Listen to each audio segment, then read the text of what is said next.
என்னத்த பெரிய ஃபங்க்ஷனுக்கு போகும்போது புடவை காஸ்ட்லியா இருக்க வேண்டாமா? அப்படி என்ன பெரிய ஃபங்க்ஷன் எனக்கு தெரியாம?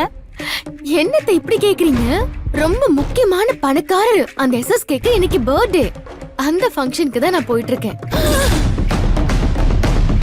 ஏய், அந்த கேடு கெட்ட எஸ்எஸ்கேவோட பிறந்த நாளுக்கு போற? அத வேற பெருமையா என்கிட்ட சொல்ற? என்னத்த அவரோட கல்யாண நாள் ஃபங்க்ஷன்ல அத்தனை பேருக்கு முன்னாடி கௌதம் அவரை அவமானப்படுத்தினதை நீங்க மறந்துட்டீங்களா? அப்ப கௌதம் வருத்தப்பட்டது இன்னும் என் கண்ணுக்குள்ளேயே இருக்கு. அன்னைக்கு நான் எஸ்எஸ்கே கிட்ட அவரோட பிறந்த நாள் அன்னைக்கு கௌதம் கிட்ட மன்னிப்பு கேட்க வைப்பேன்னு சவால் விட்டுட்டு வந்தேன். விட்ட சவாலை நிறைவேற்றுற நாள் இன்னைக்குதான் அத்த.